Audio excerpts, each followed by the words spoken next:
কি সুন্দর এই ফুলঝুরিটা, তাই না? এটা কিন্তু গায়ে হলুদের ডেকোরেশনের জন্য লাউ দিয়ে তৈরি করা হয়েছে। আর এই ফুলগুলো গাজর এবং লাউয়ের ছাল দিয়ে পাতা তৈরি করা হয়েছে। তাই এটা কিভাবে তৈরি করা হয়েছে সেটা আজকে দেখাবো। প্রথমে একটা লম্বা লাউ নিলাম এবং মোটা মোটা টাইপের ছিল এবং এটা লম্বা। এর পিছনের দিকটা কেটে নিয়ে এটা যেন সোজা হয়ে দাঁড় হয়ে থাকে, এই জন্য পিছনেরটুকু কেটে নিলাম এবং মাঝখানের একটু রেখে এভাবে করে দাগ দিয়ে নিলাম। মানে মাঝখানের এই দুইটা ঝুরির ডাটা হিসেবে কাজ করবে, এজন্য দুই সাইডে সমান করে এভাবে কেটে নিলাম। নিয়ে তারপর এই সাইডে আস্তে করে কাটতে হবে, যেহেতু লাউটা অনেক নরম ছিল এজন্য নিচের দিকটা মোটা। যে কোনো লাউ নেয়ার ক্ষেত্রে নিচের দিকটা মোটা নিতে হবে এবং উপরের দিকটা একটু চিকন নিতে হবে, তাহলে ঝুরিগুলো অনেক সুন্দর হবে। আর যত বড় লাউ হবে তত ঝুরিটা বড় হবে। এরপর লাউয়ের মাঝখানের যে অংশটুকু আছে এই অংশটুকু কেটে ফেলে দেব। তো এই ক্ষেত্রে নিচের অংশটুকু একটু মোটা রেখেছি, যাতে করে এটা নরবর না হয়ে যায় যখন আমি ফুল লাগাবো আর কি, অন্য ফুলগুলো। এই জন্য নিচের দিকটা একটু মোটা রেখেছি। আর এইটা দিয়ে আমি গোল গোল করে কিছু লাউয়ের মানে গোল গোল করে কেটে নিয়েছি, যেগুলো আর কি ফুলের তোড়া হিসেবে ব্যবহার করা হবে। আর যে এই মেশিনটা দিয়ে খুব সহজে গোল সাইজের যে কোনো ডিজাইন করা যায়, এগুলো নিউ মার্কেটে কিনতে পাওয়া যায়। এই কার্ভিং সেটগুলো গোল গোল করে মাঝখানেরগুলো কেটে নিয়ে প্রত্যেকটা গোলের মাঝখানে আমি এভাবে ভিভি করে কেটে নিয়েছি। ভিভি করে কেটে এরকম ডিজাইনটা হয়েছে। তারপরে এরকম করে লম্বা লম্বা করে দাগ দিয়ে একটু বাঁকা করলে, ছুরিটা একটু বাঁকা করে ধরলে এগুলো সুন্দর করে উঠে যাবে এবং পছন্দ মতো আপনারা আপনাদের ডিজাইন করে নেবেন। আমি এই ডিজাইনটা দিয়েছি যাতে দ্রুত হয়ে যায়। এক সাইডে এটা ডিজাইন দিয়েছি এবং অন্য সাইডে আরেকটা ডিজাইন দিয়েছি। যেহেতু লাউগুলো অনেক নরম সেহেতু সাবধানে কাজ করতে হবে, নইলে একদম মানে ভিতরে নষ্ট হয়ে যাবে ভিতরের ডিজাইনটা। এবং অন্য সাইডের ডিজাইনটা আমি এরকম করেছি। এবার এইটা দিয়ে আমি ফুল তৈরি করব, যে ফুলটা লাউয়ের এক সাইডে দিয়ে দেব।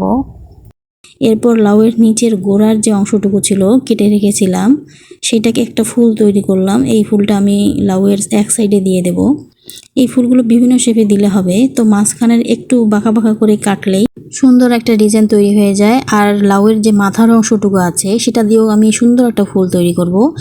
এরকম করে প্রথমে পাতা শেপ দিয়ে এরপর মাঝখানের যে অংশটুকু আছে পুরোটুকু এরকম গোল গোল করে কেটে বাড়তি অংশটুকু কেটে ফেলতে হবে, শুধু পাপড়িগুলো বাদ দিয়ে।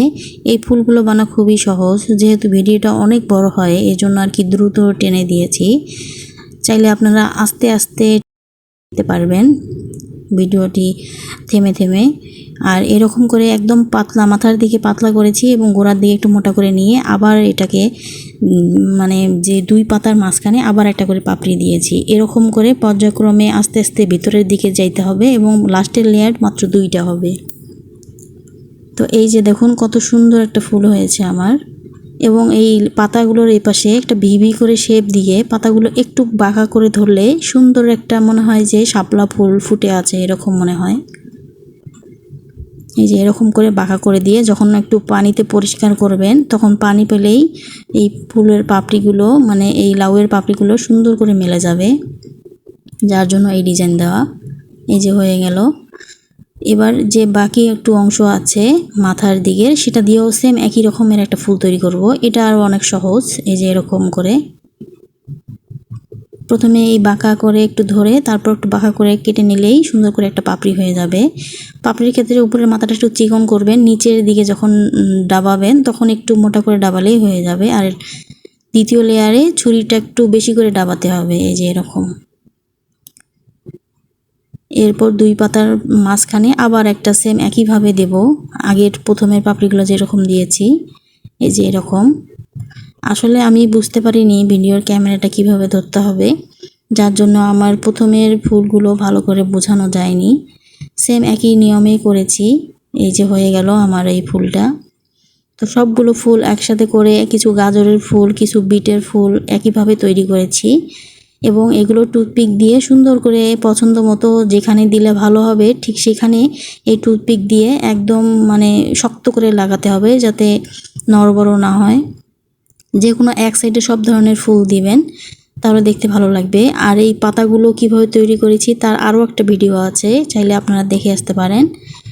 এই যে বিটের ফুল হচ্ছে লাল রঙের হয় আর গাজরের ফুল হলুদ রং মিষ্টি কুমড়ার ফুল হলুদ রং হয়, এরকম আর কি বিভিন্ন মাল্টি কালার ফুল দিলে দেখতেও অনেক সুন্দর লাগে। সেক্ষেত্রে আর পাতা দিলেও আরও ভালো লাগে।